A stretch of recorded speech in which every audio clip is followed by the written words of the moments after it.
El doctor Ralph Pittman ya no regresó.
Welcome to our webinar, Healthy Nurses for You, Your Family, and Your Community.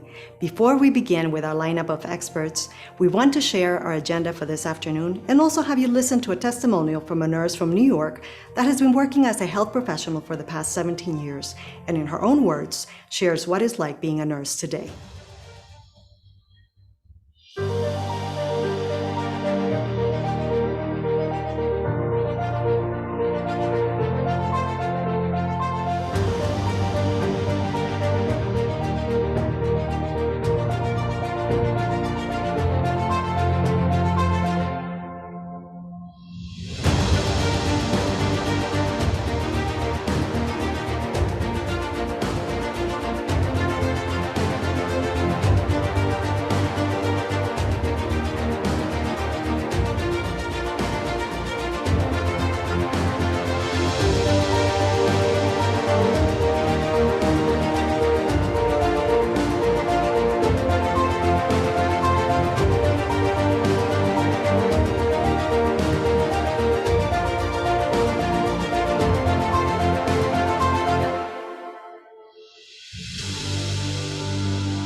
As nurses, we know that we wear many hats, and I went from being a bedside nurse 2 years ago to now being a nurse liaison, which basically not only am I there for the patient when they're coming to the hospital, but I'm also a part of the caregivers' lives, right? Because we learned, especially now during COVID and this pandemic, that the caregivers were also suffering a lot because they weren't able to be with their loved ones. And so my role was really to be that middle person, that person on the inside for the patients.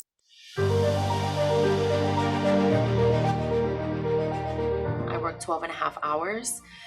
So it's a very long day. And I think a lot of the challenges are that families and patients are still very scared. I mean, we're scared as well, but we know how to turn into nurse mode and and put that aside. And I think the challenge now is to trying to come back to some form of normalcy.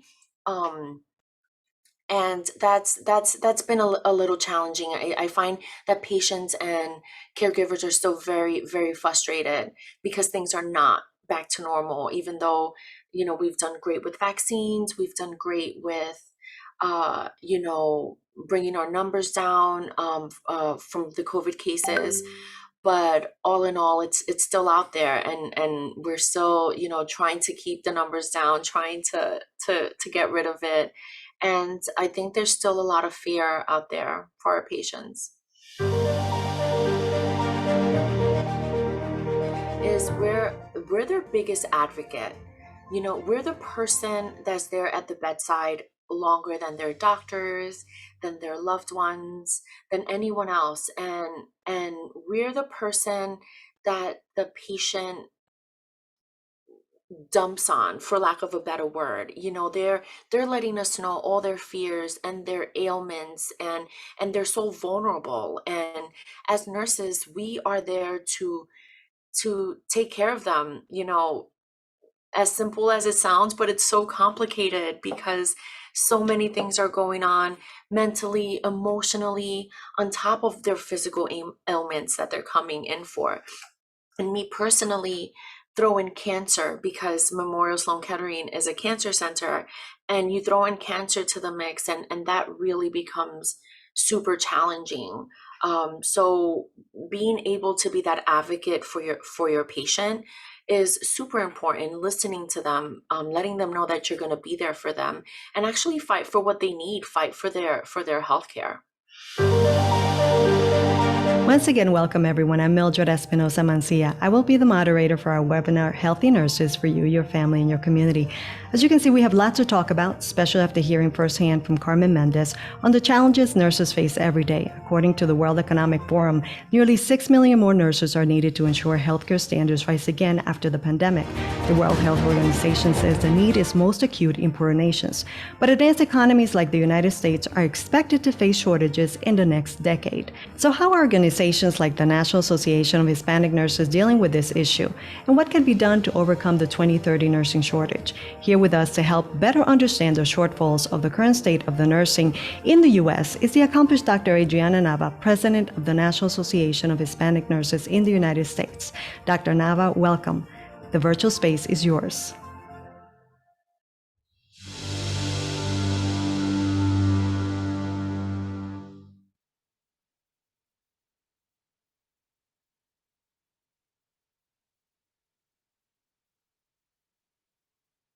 Hello and thank you. I'm happy to be here today. I'm going to share my screen here to present.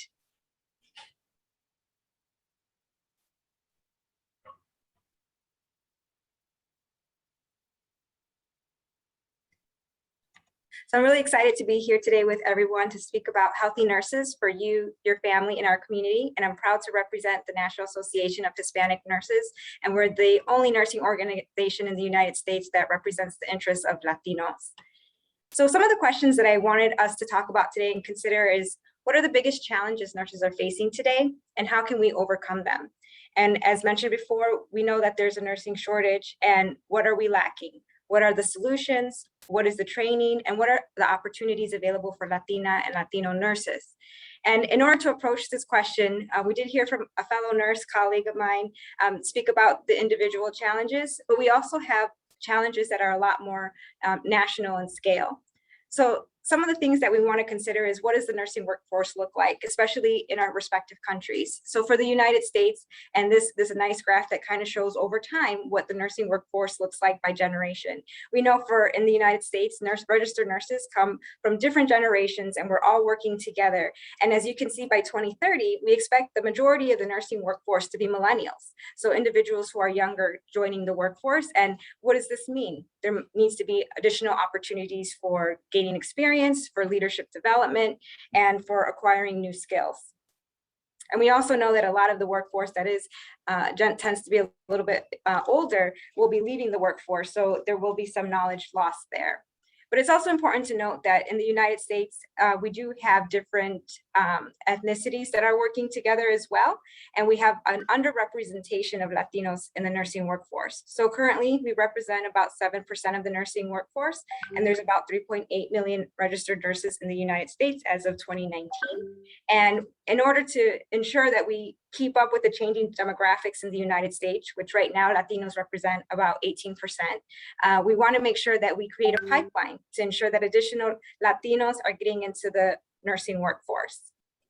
So one of the things that NAN really focuses on is, how do we build national healthcare leaders? We want national leaders who are able to elevate issues that our Latino population is facing, but it's also nursing issues that we are facing, and especially now during the COVID pandemic.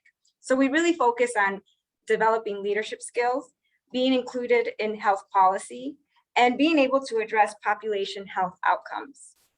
So for us, this is a very big, hairy, audacious goal where we want to see more Latino leaders, and especially Latino leaders that are nurses. And we know now, because of the COVID pandemic, nurses, we've been at the forefront. We've been highlighted. We know the great work that we've been doing. And we want to be able to have leaders that are at the forefront, who are nurses, who are able to share their experience, speak and advocate for patients at the national level. But then when it comes time to talk about policies and how do we improve our current state, we want nurses at the table to make sure that our voice is heard and that policies are, not only impacting the nursing workforce, but also the Latinos that are currently being disproportionately affected by the current pandemic. So in order for us to get to this, we really want to focus on, how do we develop our nursing workforce? And especially now during the pandemic, how do we move forward? So as an organization, the Future of NAN really focuses on how do we build the leadership capability of our members to be able to influence population health and be able to address health policy.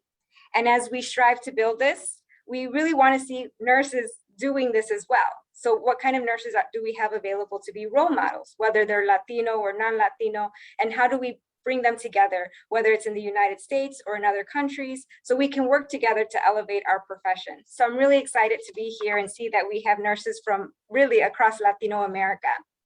So I kind of want to share my experience a little bit, since the investment of nurses in different countries might be a little bit different. But here in the United States, there is opportunities for nurses to get involved in health policy. So in 2009, I did have the pleasure of working with former Congressman Javier Becerra. And at this point, it was during the time of the Affordable Care Act. And we really needed to focus on how do we improve access to care to millions of Americans that did not have health insurance coverage. And this was really focused on low-income adults between the age of 18 to 64. And I know this might be an issue in other countries as well, but this is really showing an experience of how nurses can get involved in addressing health policy. So just for context, we know in the United States, there's different ways to get health insurance. And because of this policy, which is the Affordable Care Act, individuals were going to gain access to health insurance. And this was really going to focus on individuals living below 400% of the federal poverty level, which for reference is about 100,000 for a family of 4 in 2018.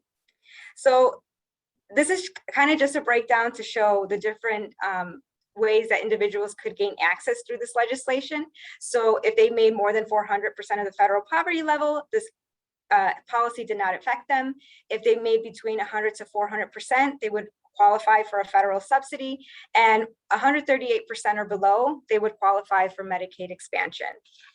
But the issue was that different states within the country wanted to expand Medicaid and others did not. So when this happened, it was an issue because not everyone would be able to have coverage at the same time.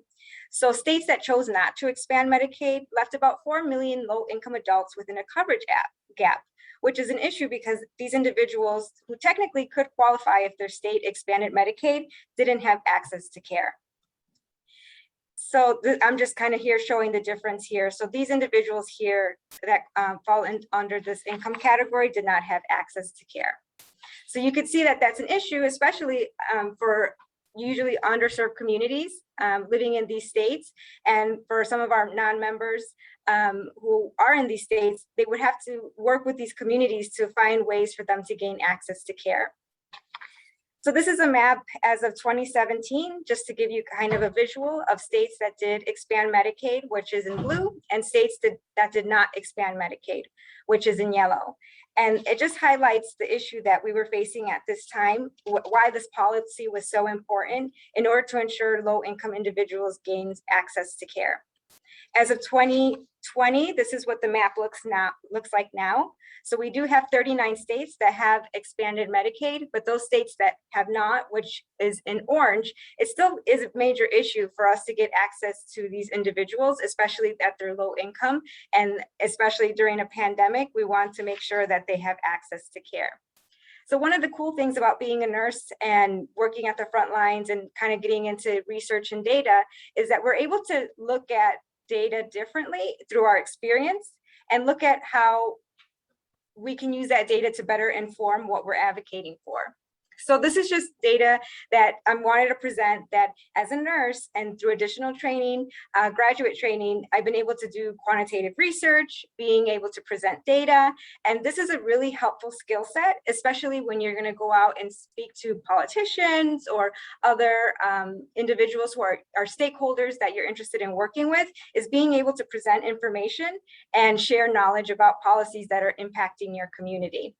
And this is a little bit of the data that I was able to do in looking at differences in insurance coverage by race.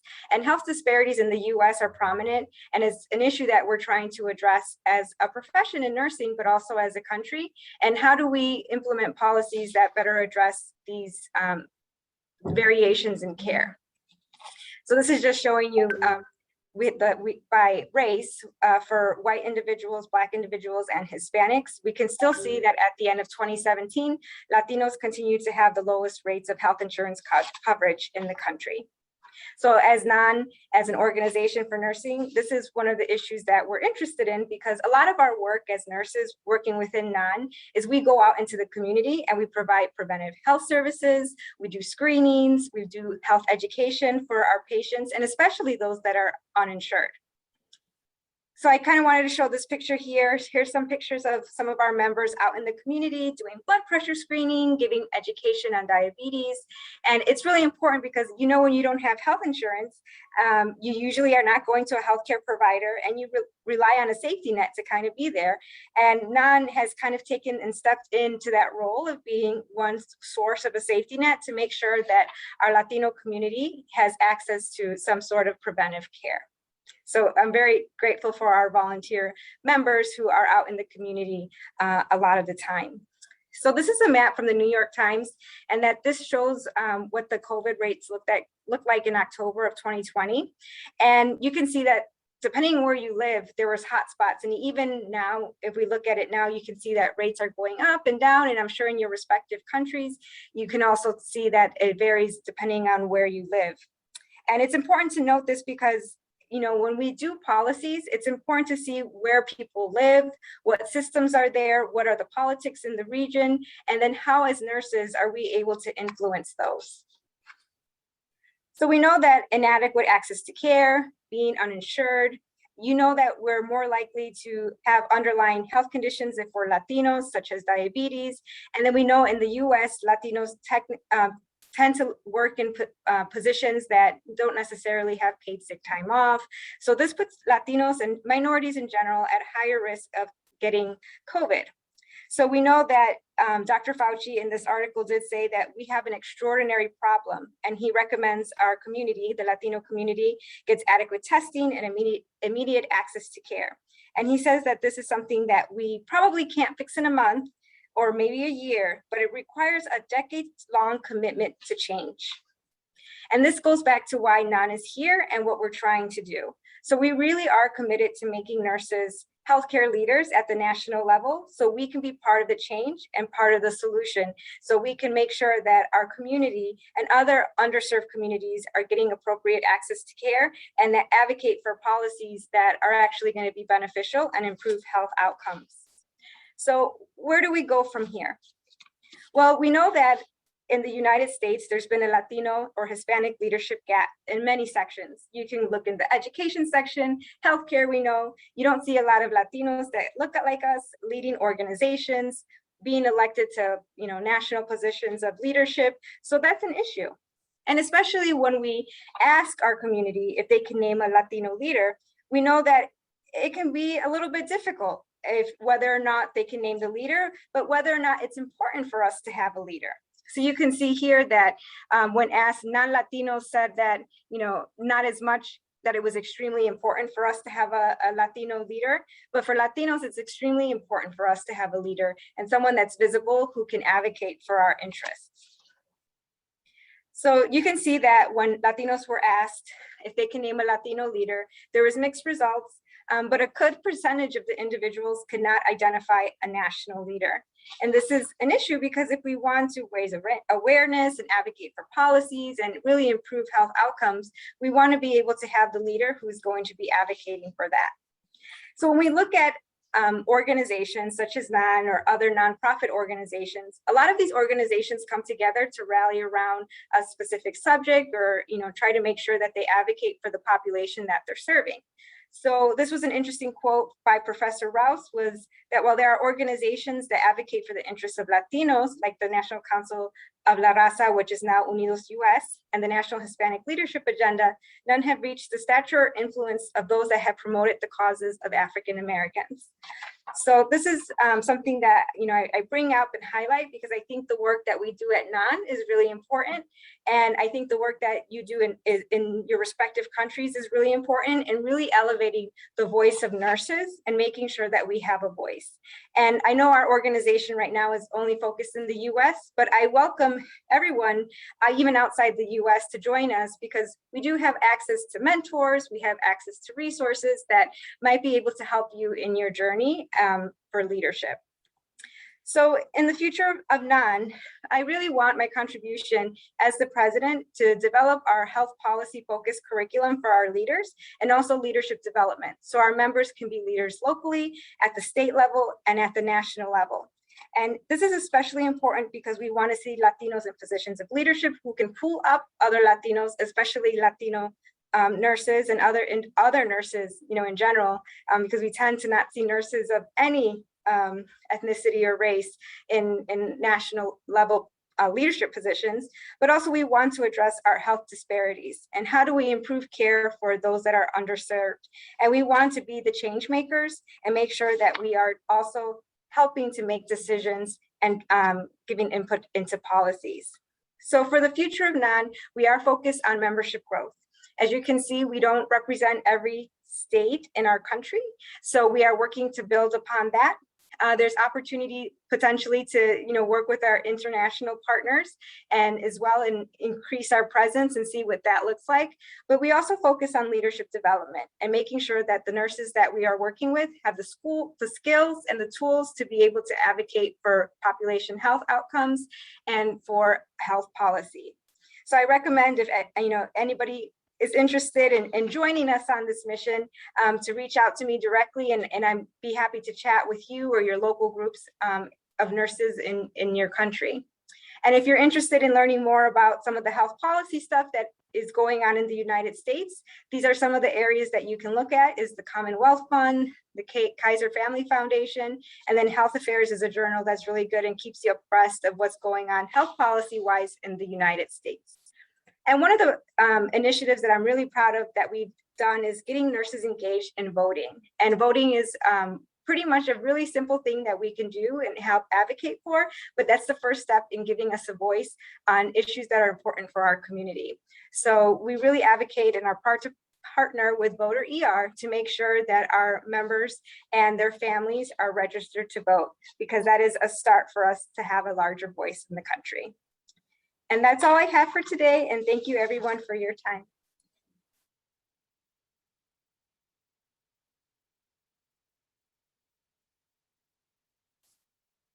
Thank you, Dr. Adriana Nava, for your presentation. Your remarks and the leadership from the National Association of Hispanic Nurses is valuable and plays a key role to help improve the nursing workforce. And speaking of improvement, yet another critical area that requires our immediate attention is the state of mental health and wellness of our nurses. Healthcare workers are also experiencing conditions that are being compared to a war zone, continuously witnessing the direct effects of the pandemic as it spreads throughout our communities. Research done by the Mental Health America organization highlighted the most pressing issues impacting healthcare workers are stressed out and stretched too thin, worried about exposing loved ones emotionally and physically, exhausted, not getting enough emotional support, and struggling with parenting. These are many of those issues that we will be discussing today. With the Numinous and its role in good mental health and well-being in nurses is Dr. Ralph Piedmont, a psychologist and managing director of the Center for Professional Studies, and also a contributor to the Healthcare Institute for Virtual Education. Dr. Piedmont, welcome, and thank you for your time. Hello, everyone. Thank you for coming today and participating in this very exciting web event. My name is Dr. Ralph Piedmont. I am the Managing Director at the Center for Professional Studies in Timonium, Maryland. I'm a personality psychologist by training, so my work involves identifying those key psychological forces that drive us and whose satisfaction provides a deep sense of fulfillment. Understanding who we are is an essential first step in creating a positive, productive lifestyle. My talk today will focus on introducing you to my research on a new aspect of our personal nature, the numinous. The numinous is a core feature of our personalities and is responsible for shaping and developing our unique selves. It is also at the heart of finding a very powerful force for creating and maintaining ultimate well-being.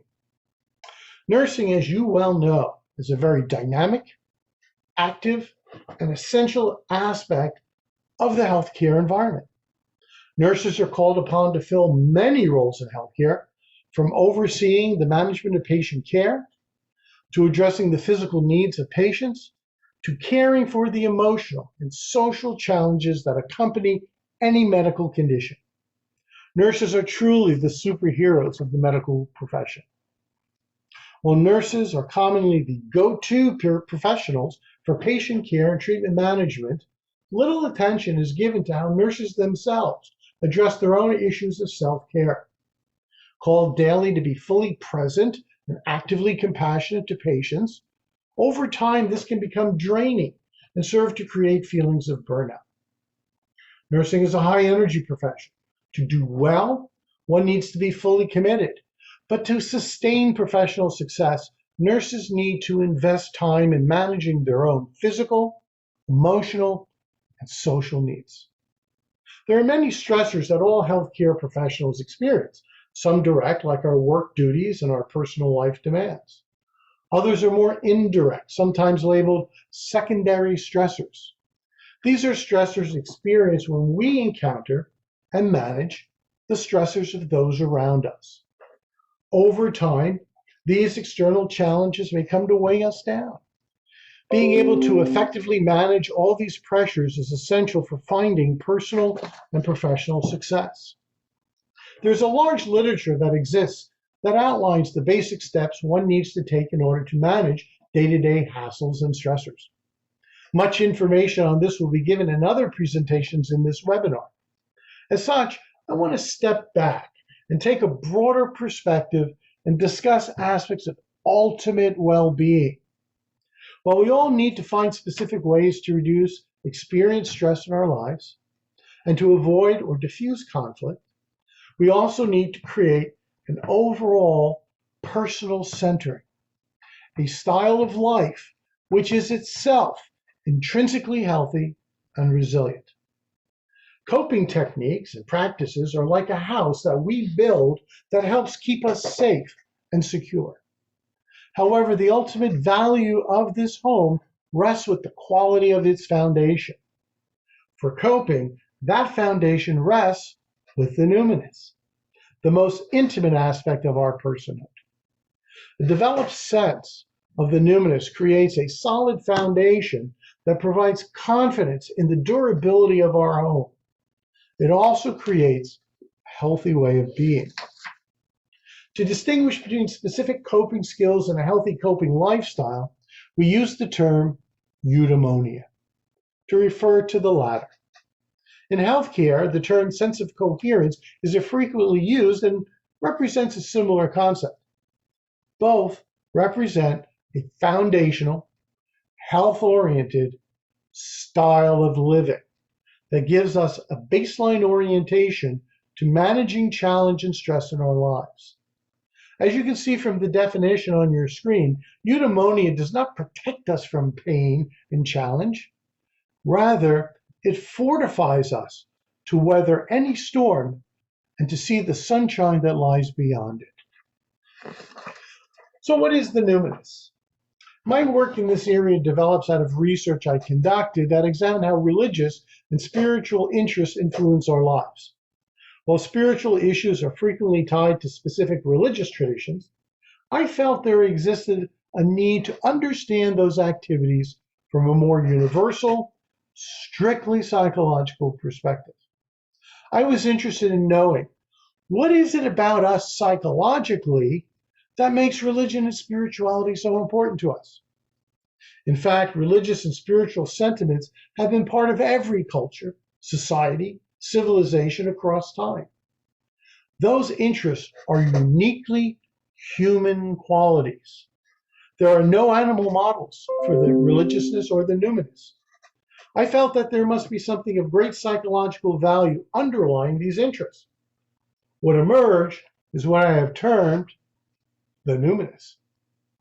The numinous is the soul of our humanity. It is the cornerstone on which our identities are built. It emerges from our limitless capacities to think, imagine, and reason. This psychological space provides unlimited adaptive resources for us. It is our mind and its own mental functions that are the essential adaptive drives that enable us to both survive and thrive. and thriving is at the heart of the numinous. This numinous space has its own needs and drives which must be addressed. These mental forces are those that truly define us and set the foundation for our own personalities. I have identified three basic numinous motivations that represent key existential issues. The numinous, when properly managed, can take us to the very heights of our abilities. It enables us to fully commit our lives to important endeavors. When disrupted, these motivations can create chillingly painful existential crises that undermine our ability to be fully present to ourselves and to the world. The numinous motivations underlie the three basic existential questions, which are: 1, is death the end? 2, is life chaos? And 3, while I am imperfect, am I still good enough? These are complex questions with answers that are potentially intimidating. Nonetheless, these motivations are always influencing our lives, whether we acknowledge them or not. In some ways, the numinous is like fire.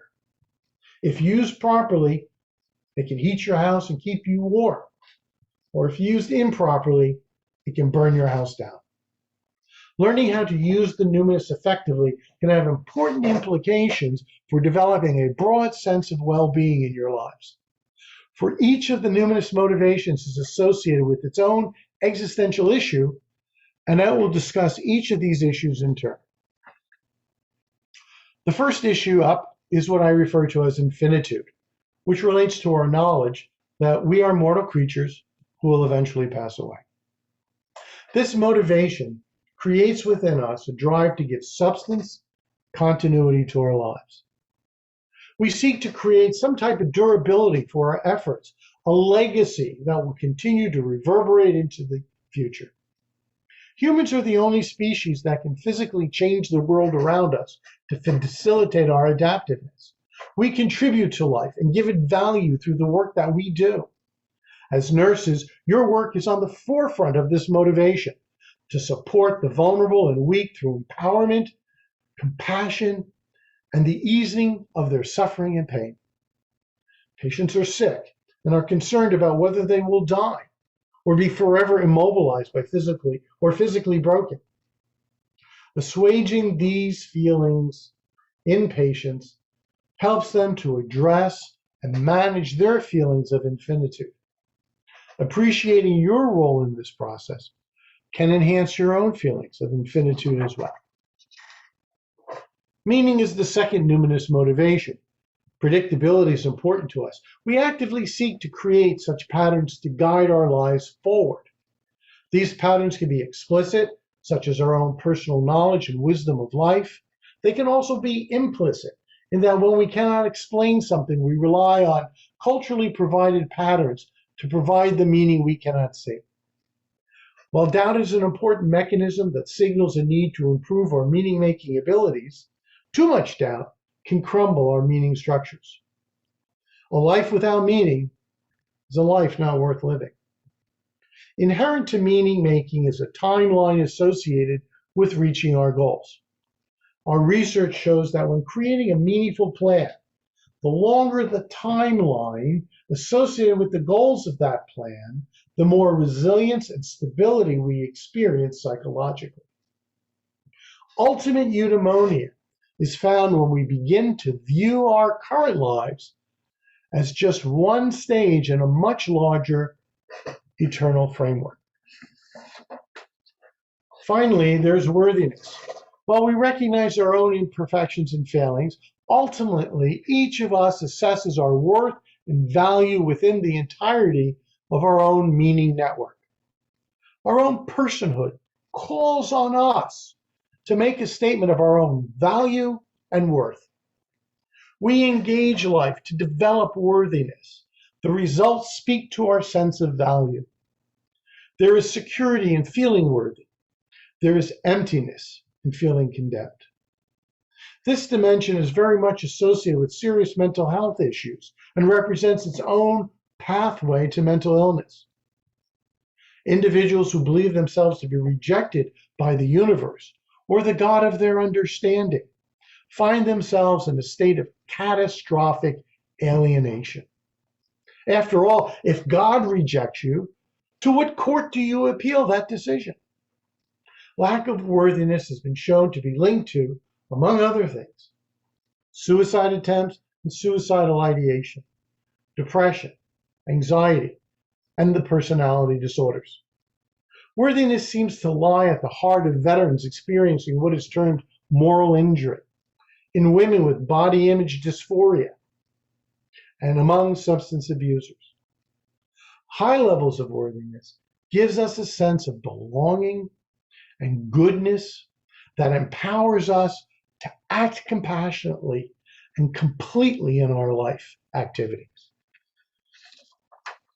Finding adaptive solutions for fulfilling these numinous motivations creates a solid foundation for building a life of overall well-being. People with strong, positive, numinous motivations become agents of change in the world, finding ways to fill important needs. As nurses, you know that patients have the same needs as us, although the health crisis they experience is making these issues very salient for them. Recognizing what issue or issues are salient for a patient can help us to intervene in ways that can have powerful healing effects. Providing emotional and physical succor, support for one's personal and psychological integrity, and renewed meaning can allow patients to better accept treatment interventions, to become more active in the healing process, and despite whatever negative outcomes, to maintain an upbeat and positive outlook on life. The value of the numinous is that it can help all of us gain a sense of personal closure, acceptance, and value that can allow us to accept whatever life throws in our way. In the last few moments, I want to briefly present some techniques that can be useful in helping you to attend to your numinous motivations. These can be brief reflections to ponder when you have some undisturbed free time. It will stimulate you to imagine the key existential elements in your own life. I will also discuss some themes that others may share with you that are also related to these motivations. Frequently, people will use religious themes as a way of expressing their anxieties around the numinous. While you cannot be expected to address these concerns from a religious or theological perspective, you can do so from a numinous sensitivity. Each technique will relate to a particular numinous motivation. Remember, the key is to help people and yourself see their lives from a different perspective, seeing new possibilities, new ways of thinking about things, and all these help to slowly transform people into new creations. First up is infinitude. Our lives are, in general, brief experiences in this material world. The universe is over 13 billion years old, but no matter how long we may live, even past 100 years of age, that is nothing but a split second when compared to the age of the universe. The metaphor that can help start a personal exploration of the issue of infinitude is the throwing of a stone into a lake. When a pebble is tossed into a lake, it quickly goes in and sinks to the bottom, probably never to be seen of again.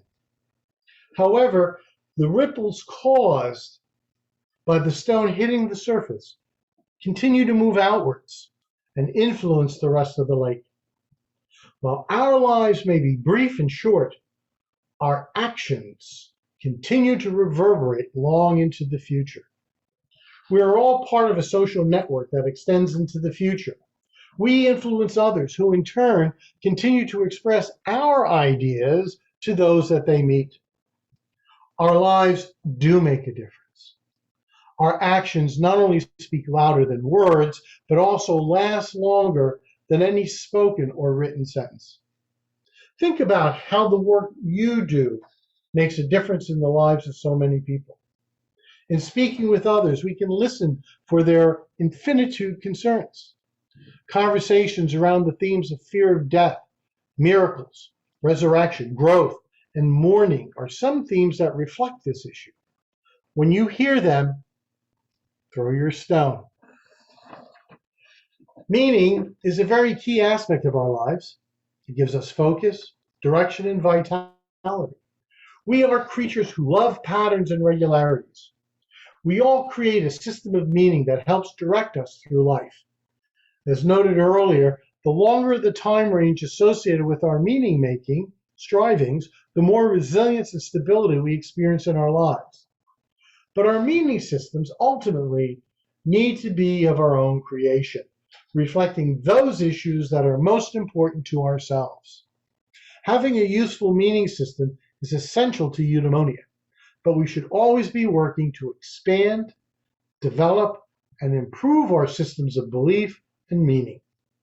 Our meaning systems are like the operating systems on a laptop or iPhone. Those programs allow us to do all the things we like. But notice, while your device may stay the same, as your OS system improves, the device gets more powerful and more flexible and provides us with greater capacities. While we cannot change our own physical reality, improving our psychological operating system does indeed make us better. Always think about expanding your OS, especially including more apps for connecting with others in your lives. Meaning issues can be seen in others whose concerns center on issues of faith, grief and loss, disillusionment, sacrifice, and morality. Finally, there is worthiness. This dimension has many direct implications for overall eudaimonia, mental health, and physical coping. Individuals suffering from worthiness issues experience profound emptiness, shame, and emotional dysphoria. Working with such patients can be quite challenging. It is hard to get them to accept good things about themselves. But that is the key to managing this issue. Despite whatever perceived or actual wrongdoings, flaws, mistakes, or bad things patients or ourselves may believe to have committed, the need is to recognize that deep down, we are all good.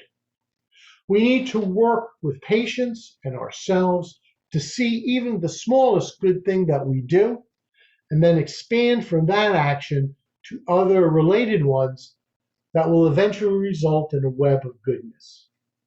Doing this requires taking small steps, but showing others and ourselves respect, kindness, and personal warmth are the keys for beginning this process. You can be the one person who does see something positive and hopeful in someone's character. It is a small and easy step to take, but a powerful one.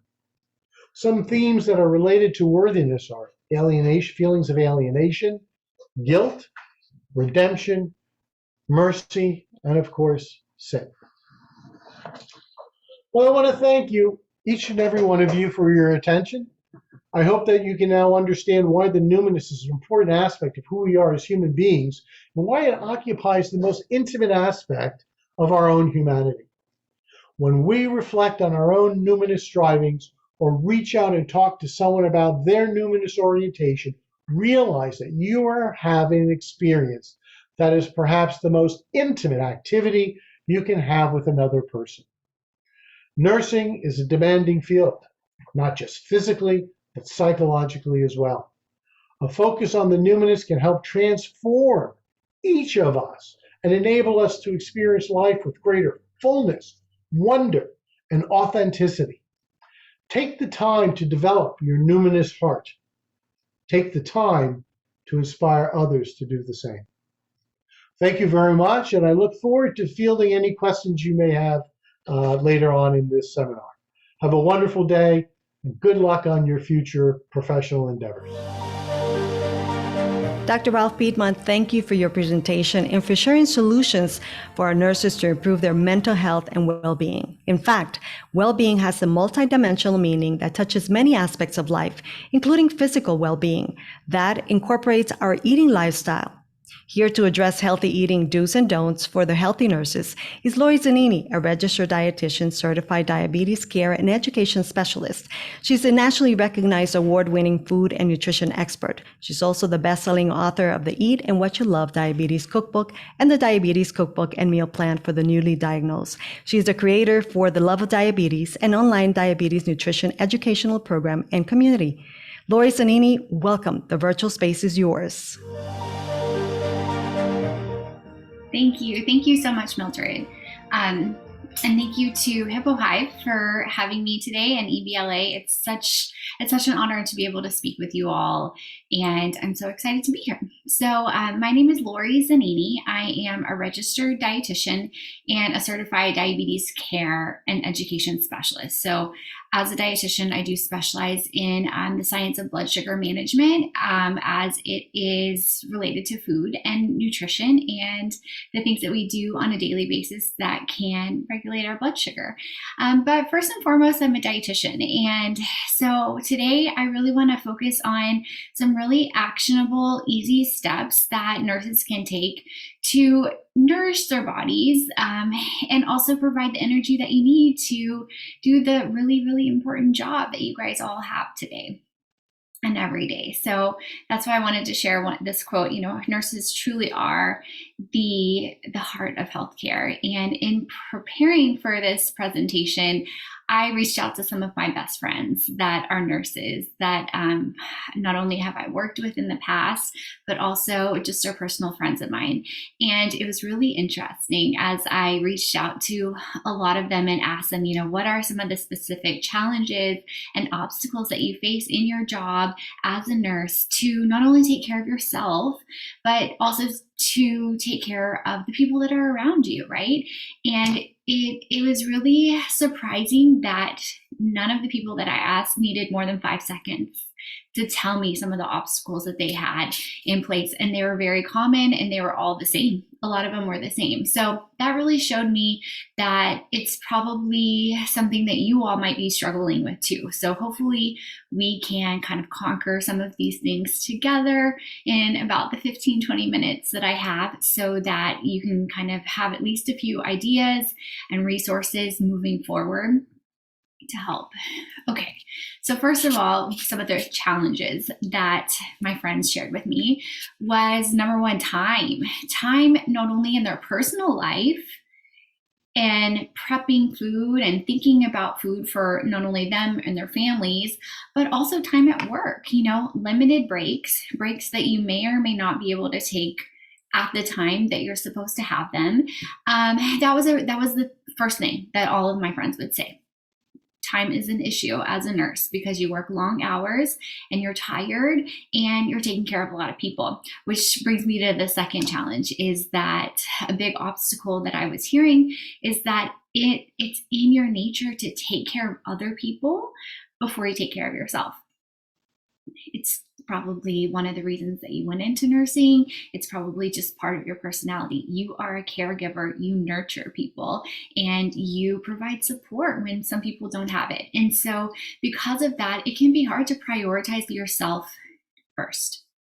And so we're going to talk about that. You know, what are some ways that we can kind of take back the control in a very easy way so that you know that you're nourishing your body with the nutrition that you need in order to have the energy to do all the things for all the people.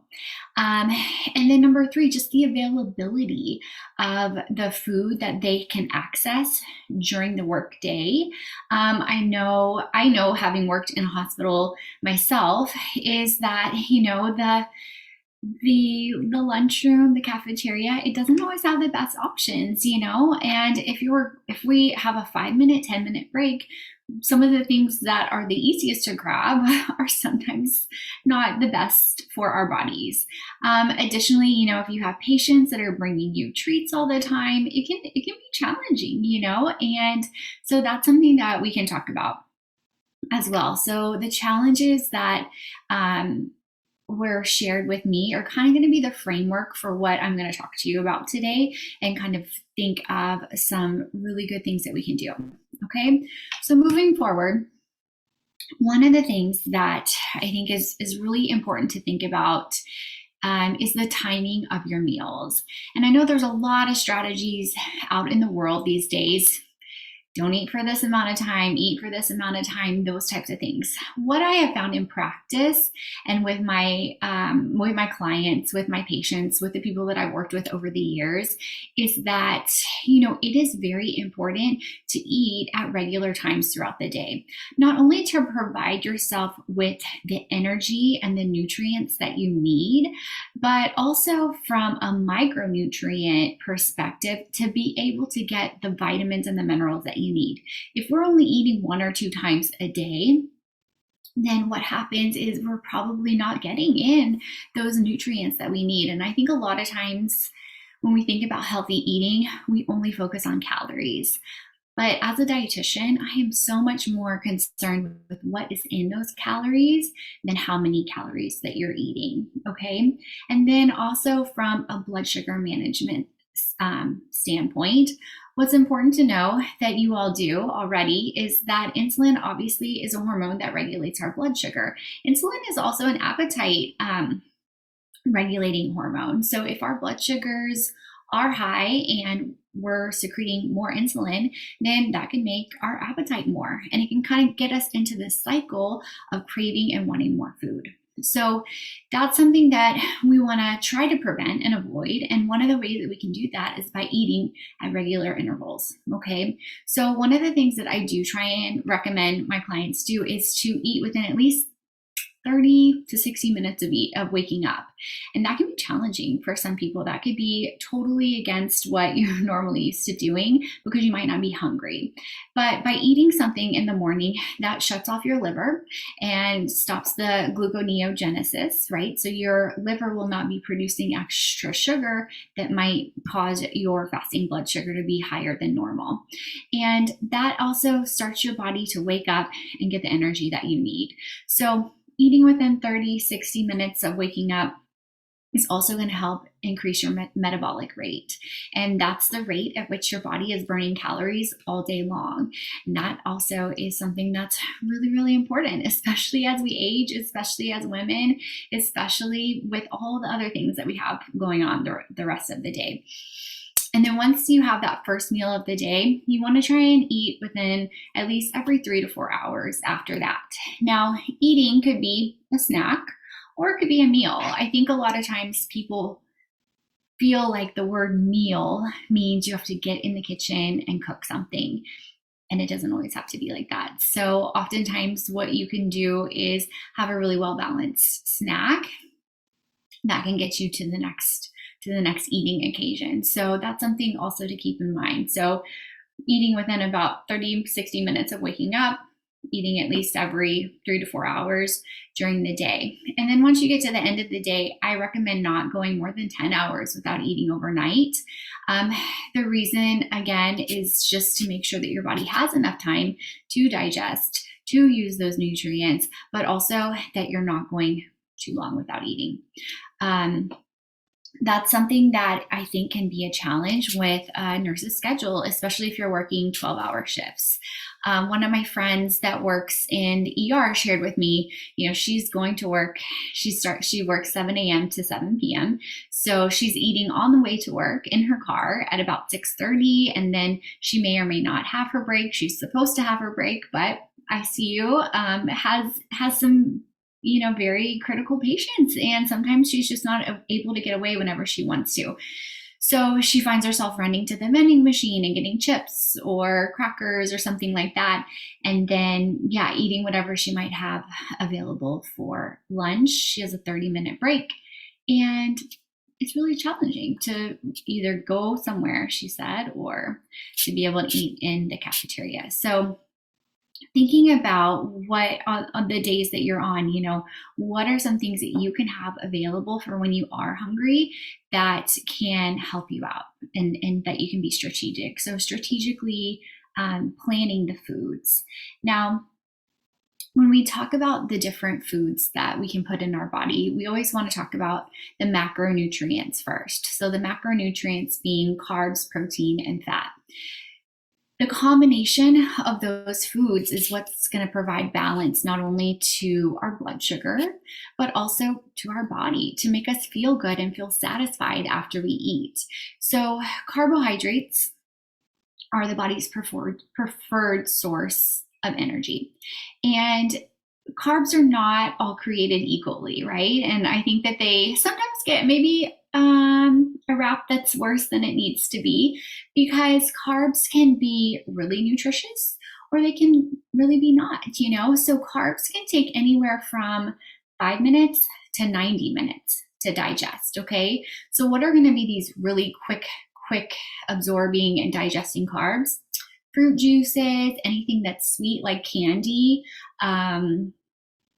anything that's yeah, like a dessert, or those white breads, those white rices, the white refined carbohydrates. Those are also going to be really quick. So think about if you have a patient that is having a hypoglycemic episode, what are the things that you give them? You give them fruit juice, soda, candy, those types of things to bring their blood sugar up, because it's in our bloodstream within 5 minutes. So using that information and then applying it to ourselves, right? So if that's helping your patients bring their blood sugar up really quickly, is that something that we should really be eating on a daily basis? No, it's not going to be helpful. And the other thing too, beyond what it does to any of our blood sugar levels, is that it digests so quickly that it can't keep us full. So that's why we could drink large portions of juice or eat large portions of candy before we ever feel full, because it's digesting rapidly. So think about that when you have the choice between something that digests quickly versus, say, something like a whole wheat piece of bread, brown rice, any kind of berries, fruit, berries, those types of things, even beans. These are going to be complex carbohydrates. So they're higher in fiber, and fiber digests slower.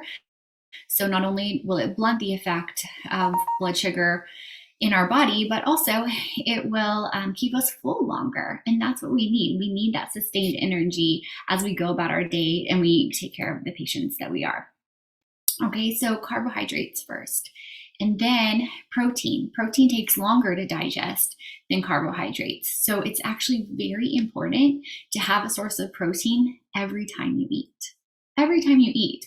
And that's something that I think a lot of us are not used to doing, right? Because if we think about traditional snack foods, chips, crackers, candy, that kind of stuff, they're carb-only snacks. So when we are able to add protein to it, not only does that stabilize our blood sugar, but it also is going to keep us full longer, right? So proteins take around 2 to 3 hours to digest. So it's going to stay in our system longer. There's a lot of different types of proteins that you can choose. Plant-based proteins like beans, nuts, seeds, legumes, all of those things are going to have fiber, because fiber is only found in the cell wall of plants. And if there's anything that you take away from this presentation today, is that fiber is one of the most beneficial things we can put in our body, and it's just we're not getting enough. So the goal is 30 grams of fiber per day. So that means we have to really be looking for fiber throughout the day. So then we also have animal-based proteins, chicken, eggs, cheese, all of those things. Those things do not have any carbohydrates. They will not raise your blood sugar. So it's important to choose the healthier lean versions of that. And those are great sources. Then we have fat. That's the third macronutrient. And fat also probably gets a bad rap in some ways. You probably know there's healthier and unhealthier fats, right? But what's really important is that we do include some fats in our meals, because it provides satisfaction, it provides satiety, that feeling of fullness after a meal. And fats are also very important because they help absorb nutrients into our bloodstream. So there are certain vitamins you've probably heard that are fat-soluble vitamins. Vitamins A, vitamin D, vitamin E, vitamin K. They need fat to be able to be absorbed and to be utilized by our body. So small amounts of fat are also really important. Now, you've probably already thought, okay, I was just mentioning the proteins, right? A lot of proteins have fat in them as well. Some foods have all three things, right? So if you think about nuts, they have protein and fat. They're a great snack choice. You can think about beans. Beans have carbs and protein. So that's a really sustainable or satisfying choice as well. So those are some things that you can just kind of think about. I know I don't have a ton of time to go into more in depth than what all is included in it today, but I have a great snack handout that's totally free. So if any of you want to email me at contact@lorisanini.com, I can give you just like a quick snack guide. But the goal, if you take the takeaway from all of this, is to make sure that you have at least a protein with every meal and every snack, in addition to a carb and a fat if you're able to. So for instance, for a snack, a handful of nuts, pistachios, pecans, anything like that is going to be a really good choice because it is going to be digesting a lot slower than the bag of chips. You can have an apple and a string cheese. There's the combination. You can have half a turkey sandwich as a snack, those types of things. So I guess I'm just looking at helping you look at the combination. Cucumbers, carrots, and hummus. Tortilla and cheese, right? So rather than just eat the tortilla and cheese, things like that. So the combination is really powerful, it's really helpful, and it's really necessary when it comes to blood sugar management. And the third thing that I wanted to mention too is just the availability, right? That's what's, I think, hard oftentimes too, whenever we're thinking about what we can grab and what we can do to nourish ourselves throughout the day. And we want to help set ourselves up for success. So if that means bringing your own snacks, bringing your own food, then that's really helpful. I think oftentimes when we're very stressed, it is easy to neglect some of these basic self-care strategies. But when we are the most stressed is when we need to practice the most self-care. And I'm sure some of the other presenters have been talking about that too. And I think what's really important for me to vocalize is that how we feed ourselves and how we nourish ourselves are part of our self-care plan. And having a food that's accessible, that you enjoy, that's going to be nourishing to your body is super important. So the best time to find out and to prepare for that is when you're not working, before, on the weekends, whenever you have a little bit of downtime, a little bit of planning can go a long way. So looking at what's available in the cafeteria. Do they have some basics? Do they have any vegetables, any fruit, and another protein? I'm a big fan of whole fruits, an apple and some nuts, carrot sticks and hummus, things that are readily available, but that are going to be something that you need to grab whenever you're looking for something that's going to be helpful. And so I know I'm already close on time. I guess in close, I just want to thank you all for just thinking about how to take care of yourself. I think other things to think about other than the timing of your meals, the things that you're including in your meals, and then also hydration, which I think is so basic, but so challenging, especially now with wearing masks a lot of the day. I think it actually is impeding and our hydration status. So it's preventing us from getting what we need.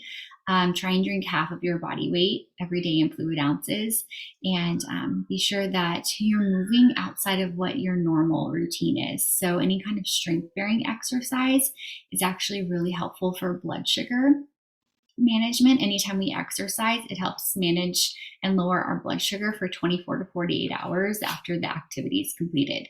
So that's really powerful. Again, I just thank you all for taking the time to take care of yourself. It's very impressive and it's commendable. And I just thank you for all that you do. If there is any way that I can be a resource to you, your patients, or anything that you're a part of, please feel free to reach out to me. My email address is contact@lorisanini.com. If you would like that snack guide, also on my website, LoriZanini.com. I have free meal plans, so free 7-day meal plans. If you're looking to stabilize your blood sugar, eat in a way that is energizing and that provides you with more nutrients. And then if any of you are looking for diabetes nutrition education specifically, then that would be my program, fortheloveofdiabetes.com. There's so many resources for you and your patients, so that could be something that's helpful as well. And then my book is called The Diabetes Cookbook and Meal Plan for the Newly Diagnosed, and it's available on Amazon or anywhere that books are sold. It has over 100 recipes in there for quick meals, snacks, and even desserts that you're looking for. So thank you guys again. Hello, my name is Tian Bianchi. I am the founder and creator of BPM, the Best Progress Method. It is a 10-level structure that will enable you to gain control of your body weight and do whatever you can imagine. Today we're going to go with a 5-exercise routine that is going to enable you to enhance your physical capabilities and serve the community and yourself in the best way possible. Squats, a great exercise to improve lower body strength. We're going to be focusing on our quads, our glutes, and our hamstrings. We're going to be putting our feet shoulder width and going as deep as possible. The lunges is an exercise that is going to be performed one leg at a time. We need to make sure to perform the same number of repetitions on each leg. We're gonna go down with a controlled fashion, focusing that our knees stay balanced at all times. You will be engaging your core and focusing on performing it in a linear way. The one-leg deadlift is a very challenging exercise because of the stability required to perform. We're going to lean forward as much as possible, keeping our body in a straight line with the leg that is on the back. We need to go slowly at first until we understand the exercise. Keep your back straight at all times and your core engaged. For the next exercise, we're going to be using a chair. This is a bicep curl. We need to make sure that our back is straight, our core is engaged, and our legs are also engaged. Our body shouldn't be moving forward and backward, it should be stable. We're going to be focusing on bringing the chair as high as possible and then pressing up. It's going to be targeting our shoulders, our biceps, and our forearms, muscles that you are going to be using on a daily basis. The last exercise is going to be a plank. We're going to be doing leg lifts while holding the isometric hold. Our elbows should be just beneath our shoulders, engaging our chest, our core, our glutes, and keeping the straight line as strongly as possible. After we arrive at the initial position, we're going to be shifting legs. Always remember to perform the same amount of repetitions on each side. Congratulations on completing this routine. Remember that staying fit and healthy should always be a priority.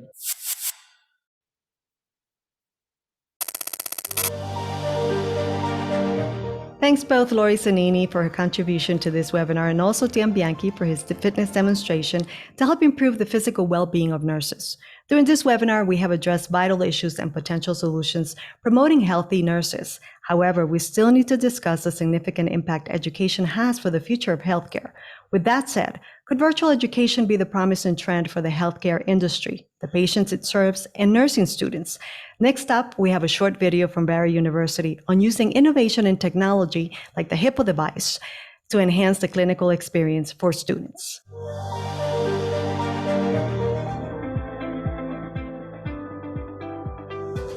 The Hippo device facilitates learning from the clinic to the classroom for the first-year podiatric medical student in my course, which is Introduction to Patient Care, taught in the first semester of the freshman year. It's a new technology that we're using to enhance our clinical experience for our students. As itself, the Hippo device has a built-in camera that allows us to have the students with us while we are doing history, physical examination, both within the clinic as well as in the operating room. The students can see what I see, they can hear what I hear, they can also ask questions. We can also do evaluations of study imaging like x-rays, and CTs. And it gives them an open view. Students are right there with me. I'm very excited about how Hippo will revolutionize our classroom experience. We get to share what would normally be maybe like a one-on-one with the doctor, with a group of other students, and sharing that experience can drive student-led discussions and lead us to coming to stronger conclusions in our third and fourth year. There are some students that still have very limited clinical experience, so I feel that this device will allow students to see several different cases that they weren't able to see when shadowing physicians, and they will also be able to interact with the physicians during real time. So first year students will actually be able to see different treatment plans and see different cases in their first year that they would typically learn in their second and third years. As a podiatry student, it's easy to get caught up in the workload. It can feel heavy at times, but the Hippo device really brings us back to our primary purpose in studying, and that's becoming physicians, helping patients, helping people. So the Hippo device reconnects us with that clinical setting, helps us see doctors and access their knowledge at an earlier time, and really just connects us with the clinic at an earlier time in our podiatric careers. I do foresee this device being used beyond the COVID-19 pandemic to facilitate learning and workshops in surgery.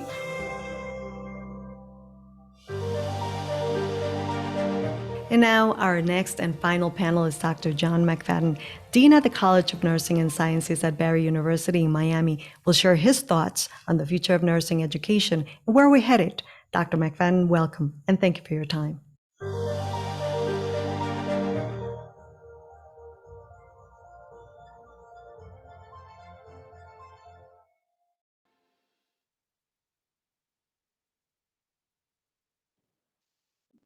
So how do you begin to think about the future of educating new nurses without thinking about the changing role of the nurse?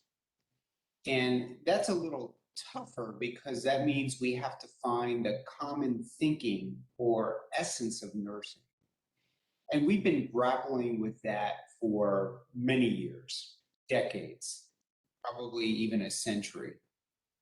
Fortunately, we have some amazing women and men, icons of our profession, who've moved the conversation about disciplinary knowledge and nursing science and roles forward. And while this is not a conversation about the knowledge of the discipline of nursing, I think we would all agree the constant about that conversation is change. The idea of change and evolution. Our world, our understanding of our world is constantly changing and evolving. They say the only constant is change, and it's true. We don't live the life we did 50, 100 years ago, even 20 years ago. Just take out your phone and you can't help but notice the broad sweep of disruptive changes that have occurred in our lives over the past decade. From the way we take a photo or how we make a phone call. Heck, many of us don't even make calls because we send an email or a text to communicate. Think about how you manage your house. We can control the room temperature of the house, what lights are on. We can control our house alarm and even see who's at our front door from our phones. We order food, we bank, we plan travel, and we shop from our computers and phones. And we access information from our computers and phones. We can't get the answers to everything. And of course, we don't know it's the right answer, but we can get information if we type in the right words using our electronics. Similarly, our healthcare system, the way we receive care and the way we provide care is changing. Long gone are the days when you're admitted the night before surgery. We don't transfuse a patient using the same criteria. We diagnose heart attacks and heart failure very differently today than we did when I was a critical care nurse in the 1980s. So while these changes have created disruptions that may be frustrating, in fact, we often refer to them as disruptive innovations. Thanks to our friend Clayton Christensen, they've had a very positive impact on the social sector, including healthcare and education. Then came 2020, and we never saw a bigger innovative disruption in the way we conducted life and business across the globe as a result of the COVID-19 pandemic. And anyone who asks, when are we going back to normal? Well, I believe we aren't going back to that place we used to call normal any more than those folks who wanted to go back to believing the world was flat after we confirmed it was round and rotated around the sun. Just like any scientific revolution, you just can't go back. Now, some of you may remember what higher education and nursing education looked like 40, 50, even 60 years ago. And if you can't, you can read about it. But arguably, very few people went to college and graduated. Those who wanted to become nurses usually went to hospital-based programs and did not earn a college degree. College was truly for a select, privileged few. How many of you remember when grades of courses were administered very differently based on just purely exams and blue books? So grading has certainly changed in our lifetime. The nation, the world needed many more engineers and teachers and business executives and healthcare professionals. The needs of employers and students drove much needed changes. And for nursing, those who we call consumers of care also identified the need for change. The expectations of the role of the nurse evolved from caretaker and assistant to the physician to a critically thinking coordinator of care for individuals, families, and thankfully communities. And so disruptive innovations occurred in the 1980s and 1990s that made a college education and a nursing education much more accessible to the larger population. Fast forward to 2021, and the transformations kept coming. I know many of us don't want to spend any more time in 2020 than we needed to, but think about the impact just the pandemic has had on clinical care, on education, and society in general. Care is provided more in the community than in a building we call the hospital. Certainly telehealth is something very new for us. And our employers value the baccalaureate prepared nurse as the evidence builds that demonstrates their contributions to improvement in clinical outcomes. Many nurses also decide to seek advanced education and advanced roles, and that has broadened the scope of nursing practice and allowed us to meet societal demand for improved access to care, particularly primary care and our specialties. Let's stay with nursing just a little bit longer. We've recognized that our healthcare system is quite fragmented. The healthcare industry, made up of private and public healthcare systems, all are seeking to provide patients with a better experience, better quality of care as demonstrated by outcomes, and better work-life balance for our providers. And of course, a reduction in the cost of healthcare, which has skyrocketed over the past several decades.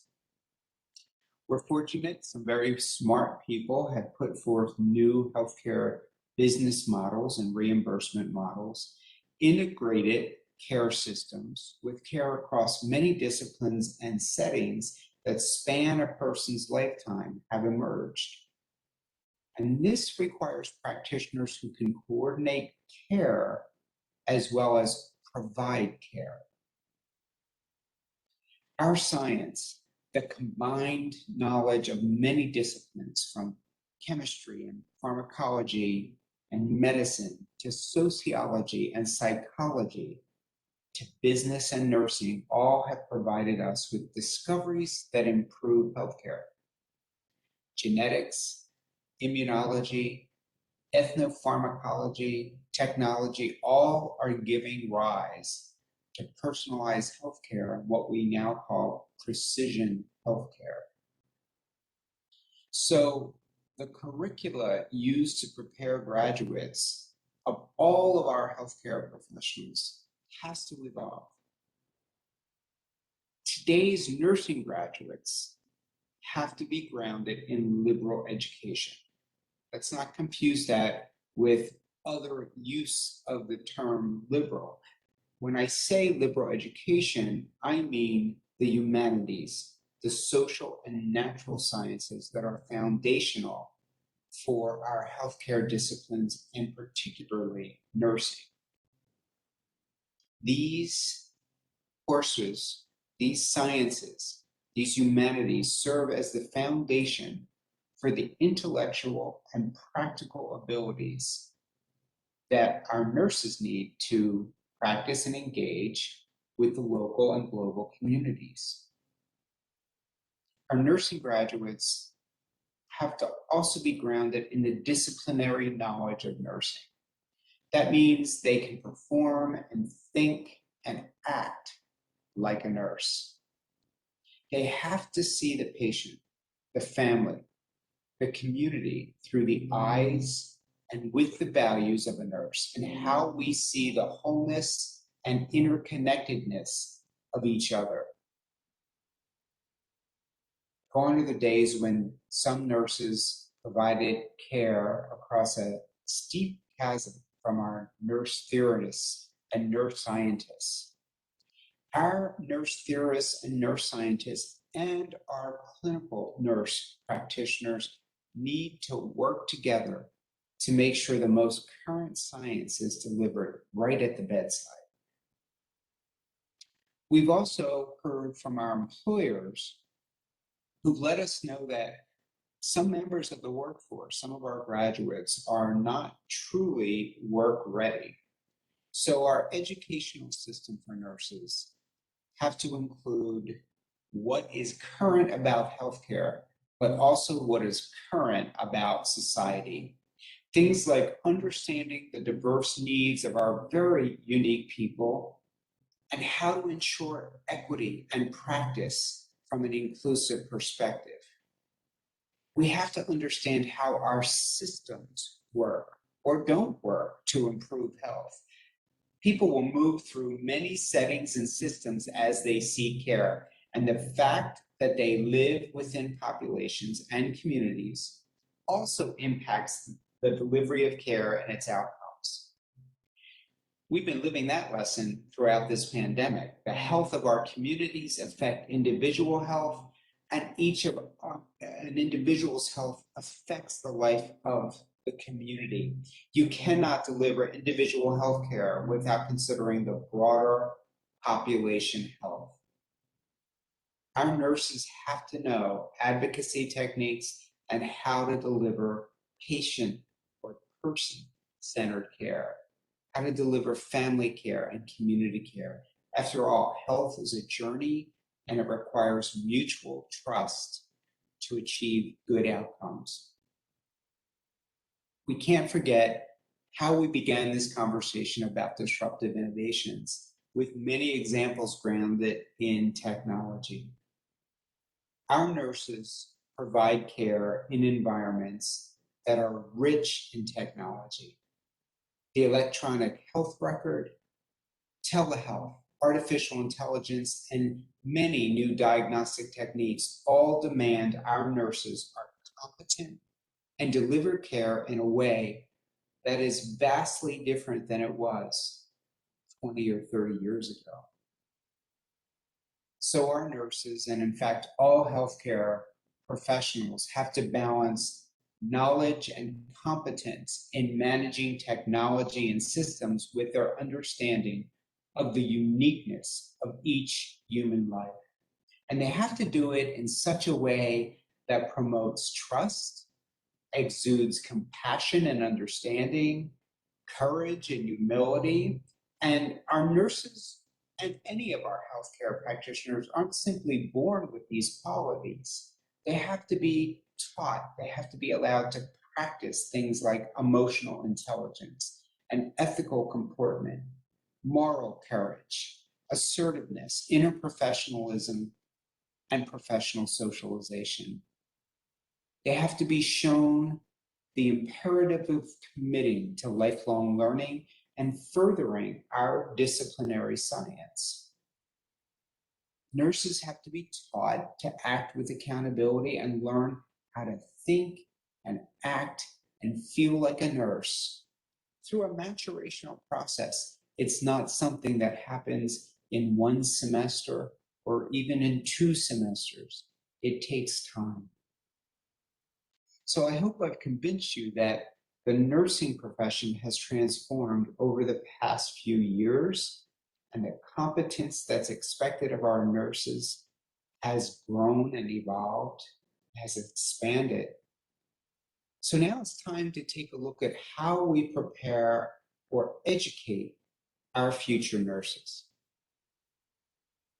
Higher education has seen enormous shifts from shrinking funding and shrinking resources to innovative models of course delivery.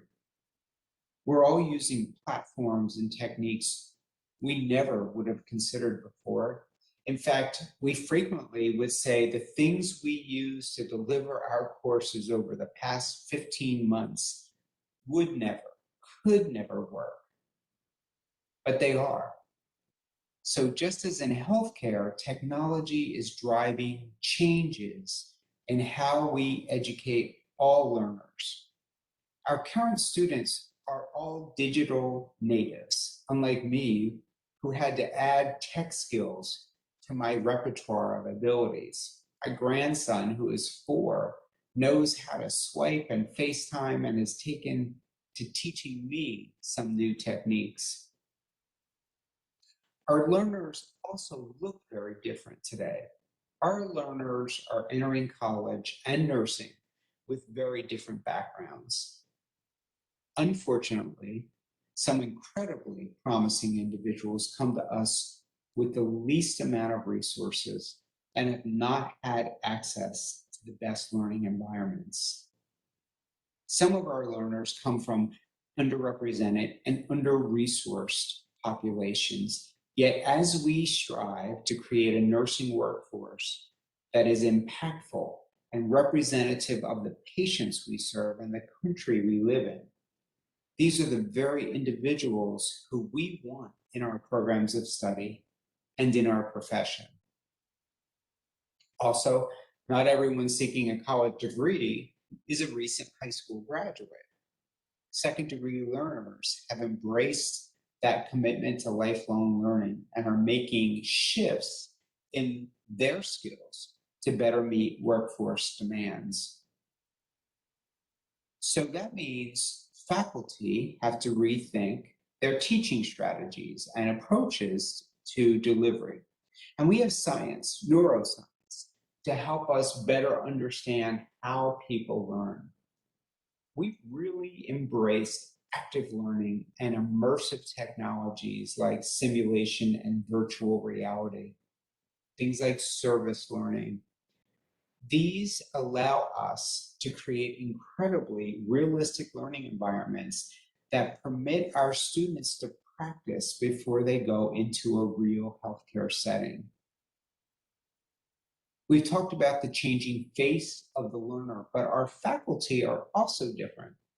Particularly in nursing, we have a faculty shortage. We also recognize our faculty have to engage in practice to stay current. So we're in a place where we need strong alliances and partnerships between practice and our academic program. That benefits all of us. So let's tie some of these things together. Academic nursing leaders are called to continue the work they've started with our practice partners to create strong relationships, not only on the student learning side, but on the faculty practice side. We have to be in tune with the needs of our faculty from a development perspective, but also from a career advancement and work-life balance perspective. Academicians have to continue adopting technology and new learning techniques to meet the needs of our learners.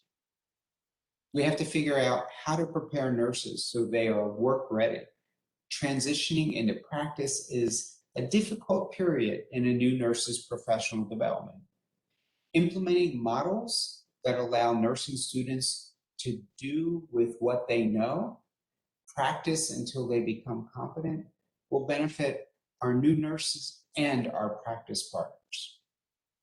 That's why our professional organizations are rallying behind competency-based education. While that model is not new, it's certainly going to require some thought as we implement it. And continuing to advance the learning trajectory of our nursing workforce, helping those without baccalaureate degrees achieve them, creating new ways of advancing someone's education beyond entry into practice, whether it's through what have become known as micro-credentials and certificates to formal graduate nursing education. These are some of the actions that will move us along the trajectory of innovation and excellence. These are the things that will help us create a nursing workforce that is ready for not just the next 5 or 10 years, but for an entire career, a professional career. So our nurses have the skills to adapt and evolve as our healthcare system continues to change. We're fortunate that we have incredible resources through our professional associations and our educational accrediting bodies and those who believe in the dynamic and powerful role of the nurse. New documents, new models, new ideas are being put forth to help guide us with what we need to do to prepare the nurse of tomorrow. Is it exciting?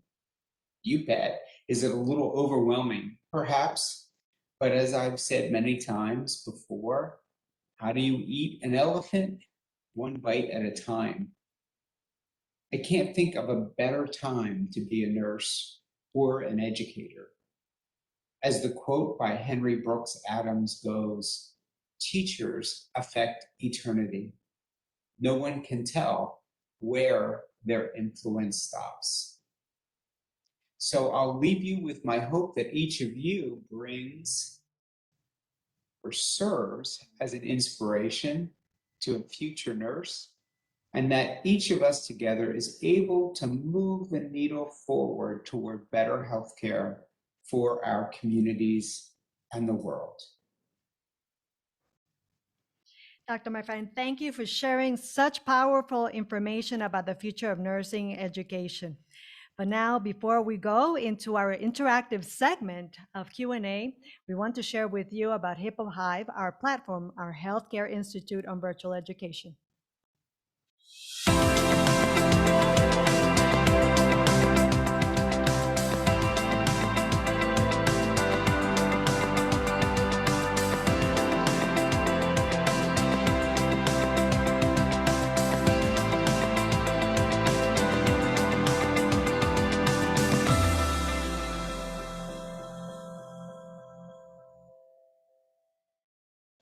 And the good news is that everyone that has participated in today's webinar will be receiving not only a certificate of participation, but also a code for a 1-year free subscription to Hippo HIVE. And now, getting to that interactive segment, let's bring in all our star panelists to answer all those Q&As that we have from this amazing and powerful webinar that we've had this afternoon. So I'd like to bring in again Dr. Adriana Nava, also Lori Zanini, and Dr. Ralph Piedmont. Thank you all for joining me. It really is wonderful to see you all here together. Thank you for all the amazing information that you've provided to us this morning or afternoon, depending on where you are in the US, but also in Latin America. I also want to take the time to shout out to Peru, Colombia, Mexico, Venezuela, and of course, Guatemala, and the US, where we are and what we're producing today. But we have received a lot of many comments from everyone who has been attentively paying attention to our amazing panelists. So I'd like to start with you, Dr. Adriana. So we've just recently heard also from Dr. John McFadden, powerful message about nursing, powerful message of everything that we will do, that we can do with nursing. So now one of the things that stood out to me was he mentioned the community affects the individuals and the individuals affects the outcomes of communities.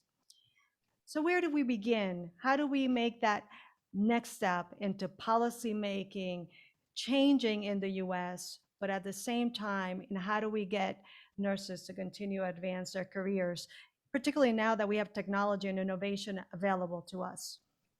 Yes, and I think education via virtual platforms is really important just because a lot of nurses continue to work while they pursue advanced education. So being able to have workplaces that are not only flexible to the needs of nurses to continue their education, but also being able to provide some sort of financial support if possible, that'd be really important to kind of help build that support that's needed to pursue additional education. And as we want more nurses to be involved in community health and impacting their communities, additional skill sets that are outside of like just clinical nursing care, which is very important. We need nurses to be the best, skill set clinically, but we also need them to learn the competencies to speak about policy or to speak about advocacy and be able to, be confident when they're in front of, let's say, the media, because a lot of those skills we don't actually learn in nursing school. And you're right. And actually, with what you just mentioned in terms of learning and speaking of what we just heard from Dr. McFadden about and what you were able to see from the video of Barry University and using technology, I'm assuming that also within their careers is really helping nursing now with technology in using and understanding that there's a different way of getting to patients, of providing services to their communities. How is technology, and I specifically have the Hippo device with me, which I think it's very exciting to see where the medical industry is going and certainly what it can do. So with that said, what is NON doing? In fact, I've seen some of your programs where there is potential scholarships, but there's also the idea of fundraising behind to help reduce the potential nursing shortage that we're facing in the US. Yes, so we do focus on fundraising in terms of getting sponsors who are able to work with us to help build some community programs. So we do have partnerships in the form of grants where we help with, providing education on Alzheimer's, or maybe it's like heart disease. So a lot of that educational information that our patients and communities do need. But we are also open to opportunities working with the private sector. I know as we transition to different models of care, especially with telehealth, there's an opportunity there for us to be more involved in that work. Especially now with COVID, it's a little bit difficult for us to go out into the community in person. So if there's another way for us to be able to provide the services that we used to provide, one-to-one in the community virtually, that would be kind of cool, and we welcome that opportunity. Thank you, Dr. Adriana. And now I'd like to turn on to our nutritionist, Lori Zanini, which you were able to see in the, I'm assuming also with the presentation with Dr. Adriana, where they go out into the community to talk about diabetes, something that I know it's really at the core of what you do. So is sugar the biggest problem in our diets? Yeah, that's a big question. I think it's multifactorial. I think that as a dietitian, a lot of people ask me, what should I avoid? Should I not eat gluten or dairy or sugar or processed foods? And I always tell people, what makes us healthy, what makes our diet nutritious is about what we do eat rather than what we are not eating. And I think a lot of times what I've seen in practice is that if we're always telling ourselves, we can't have this and we can't have that, it kind of makes us crave it more, and I'm sure psychologically that's a whole other topic of conversation, but that's what I've seen happen. So what I encourage my clients and the people that I work with to do is mostly just to say, like, let's look at the things that are really nourishing, that are really going to be helpful to your body, that are going to give you energy. Get those dark green leafy vegetables, any kind of vegetable. Look for protein sources, look for fiber, drink enough water, things that we've heard so many times, but those tend to be the most powerful suggestions that people can really utilize, starting right away. But yes, like, eating a lot of sugar isn't going to be beneficial to anyone. It does increase our inflammation. It does increase the body's blood glucose levels. So it is a factor to be aware of. Yeah. And Lori, another question that came through is food labeled organic more nutritious? No, not necessarily, for sure. In the United States, the label organic has to be, it costs a lot of money to be able to say it's USDA certified organic. And so a lot of like smaller farmers markets or just smaller farmers in general aren't able to afford that label, but they may in fact be producing produce that is pesticide free. So, I think it's important to look at the different types of food, right? I would much rather people eat any type of conventional or organic produce than not eat anything at all because it's not organic, So I think at the end of the day, it's really important to approach it with from a very realistic standpoint that no matter what, whether it's organic or not, the main thing is to make sure that you're getting enough of those fruits and vegetables into your day. No, and with what you mentioned as well, but in speaking to Carmen Mendez, the nurse that we heard at the beginning of the webinar, and having the opportunity to interview her, certainly the idea and the concept of having time after working a 12-hour shift, it's very complicated, particularly because they have to attend to their family. She's a mom, and so the idea of having to set up this time, and so I think when we think about how can we be practical? Is there such a thing with food? So are fresh vegetables better than frozen? Are these things that we can do to, in fact, prepare ourselves and, of course, still have that nutritious meal that we need? Yeah, that's a really good question. So indeed, frozen is just as nutritious and beneficial as fresh food a lot of times because frozen food is frozen at the peak of freshness, so it locks in the nutrients and we're able to access it more. And sometimes it's more affordable and quicker.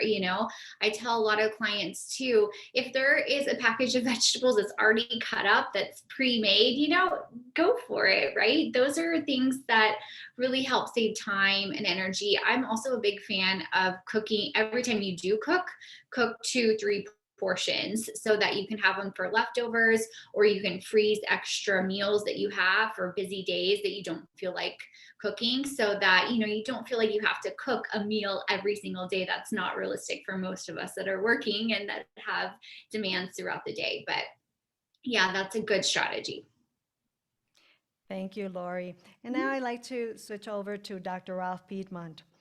Certainly the idea in mental health, it's a big issue globally. So what do you suggest are some ways to intentionally employ coping strategies? Well, thank you for that question. Nursing is a very dynamic field. I remember back in the 1960s, I had a couple of my cousins who were going into nursing. And at that time was a very concerted and mindful effort on the nursing profession to enhance and professionalize the field by providing more educational experiences, more development. And the field of nursing since that time has just become an absolutely critical aspect of healthcare. Nothing happens without nurses. And nurses are moving into, given the talks that we heard today from both Adriana and Lori. And Lori, I have to say, being a diabetic, I greatly valued all of your comments. And you make me recognize the good things that I do and my own growing edges on a nutritional level. So thank you for all of that. But But what we see here, and from these talks that I find very exciting, is that nurses are more than just providing services, although providing services is important. But there's a new feature I see developing, and that's nurses as transformative agents in their communities. Yes, we have good advice on what people need to do, but we're trying to create healthy lifestyles. We need people to start taking responsibility for their health, whether it's what they're eating, or how they're living their life, or making sure they're getting access to quality health care. These are important things that nurses are becoming advocates for. As Dr. Adriana said, you're advocating for your patient. You're advocating for new lifestyles. And to transform this whole lifestyle, you need to transform people. We need to recognize that at the heart of healthcare are all of these existential issues going on. We're managing the trauma of whatever physical crisis people are experiencing. But as Dr. Adriana said, there's a lot more going on top of that. Yes, we're all grappling and struggling with our sense of mortality. We need to find better coping strategies from very specific things like what to eat and how to handle my health care mentality. But we need to address ourselves as well. We need to recognize the larger issues in our own lives that make us become engaged with life. Whether I'm a patient or whether I'm a healthcare provider, we need to create healthy lifestyles. Nurses need to be able to take better self-care. They need to prepare themselves for the challenges that they're going to experience in their careers. And this is not just healthcare actions of treatment, but it's dealing with patients, their concerns, their needs, the emotionality that they bring to the situation. We need to be able to handle that effectively as well. As I brought out in my talk, is that people come to this with many needs, and we need to find compassionate ways to reach out and intimately engage our clients in techniques and processes that help promote their acceptance of the treatment environment, help them to start enacting more positive, durable ways of creating well-being and resilience in their lives so that they're open to the treatment, they're engaged in the treatment, and as they move forward after their experience in the healthcare cycle with a more positive lifestyle orientation that will promote this sense of eudaimonia. And nurses are as always, they're at the cutting edge of doing this. They're now the new transforming agents in the healthcare environment. Absolutely, Dr. Piedmont. They are catalysts, certainly. Oh, well. And so you and I have spoken many times about the meaning of work and the importance it has. So how is remembering the importance of the meaning of work for health professionals, how does it help them to overcome challenging times, particularly now? Well, I think it's a recognition of the profound impact you're having on your clients. Being in the healthcare system myself, whether it's being treated for diabetes or whether it's some type of, I'm not allowed to play with sharps, and for good reason as well, because I tend to gouge myself.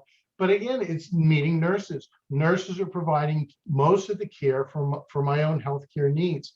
You're having a tremendous impact. What you're doing is more than just ameliorating the pain of the moment. Like I said, you're providing you're a role model for clients. You're having an impact on how they think about themselves, how they think about their futures. You're really, when it comes to infinitude, you're right there in infinitude for helping people see the broader aspects of their own lives, of their own contribution to life as they've made it, and will continue to make it after they leave the healthcare situation, but yourselves as well. You're really making an ultimate contribution to the wellness of our society because you're transforming us to think about our humanity, the importance of who we are as individuals. Why do we manage health? Because as human beings, we have a lot to put back into life.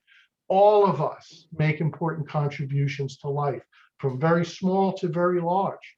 I've always argued that the most important resource on this planet, natural resource, is people. And being able to bring people and engage people as nurses, as we reach out to the Hispanic community, giving them a bigger voice, we need to bring everybody to the table because everybody has something important to contribute. And I think when we stress our numinous motivations and we recognize the broader patterns in life that we're able to understand and see, and to make a contribution to the well-being of our society, not only today, but moving forward into the future. All of you, all of the presenters today, all of the people attending the webinar, you're making such an important, broad contribution that maybe now you can't see it, but it's having a very big impact. Your involvement's important, and it's important that you become a resilient person so that you can be that resource for helping others in need. Dr. Piedmont, I couldn't have said it better. Those are amazing closing remarks. Thank I you. appreciate your contribution, and certainly the contribution from all our wonderful panelists this Absolutely. afternoon. Before we close the interactive segment of Q&A, Lori Zanini, do you have any closing remarks?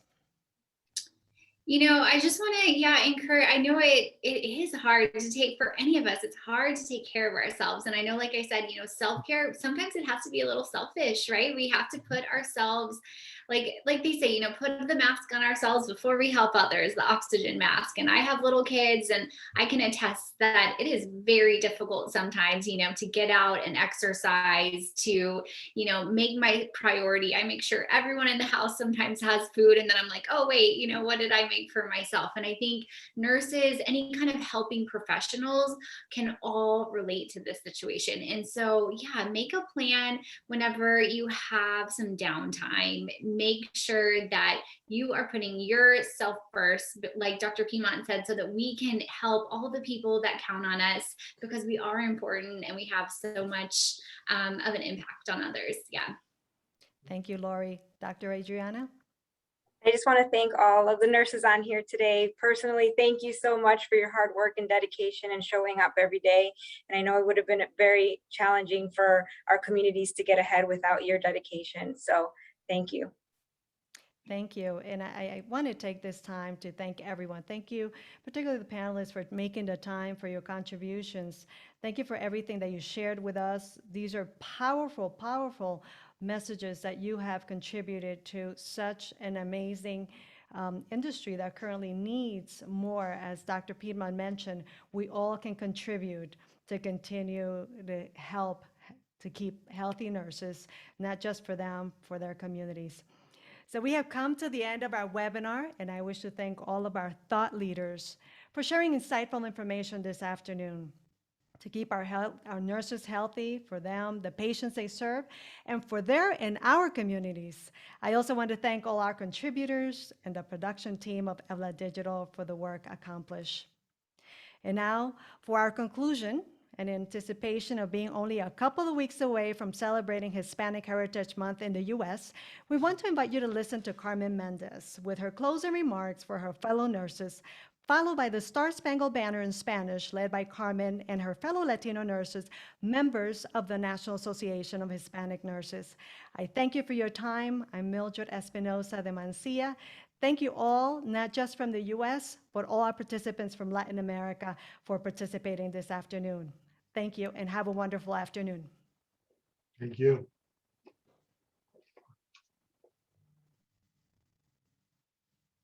My nursing fellows, my Latino, my Latinx, and Hispanic nurses, take care of yourselves, take care of each other. We are so needed in our community. Our people need us, and it's so helpful. Even like when my mom goes to the doctor and she's like, oh, my nurse was Hispanic or Latino, and it just eases our patients so much. And I think we need to really take care of ourselves, and tell all your families and your friends to go into nursing, especially the Latin and Hispanics, because we'll take better care of them if we take care of ourselves.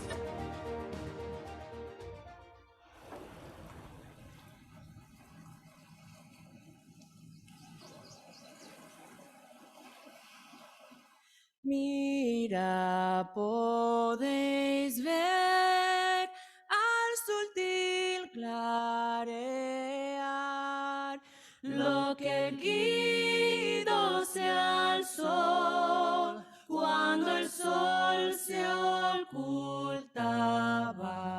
Isus man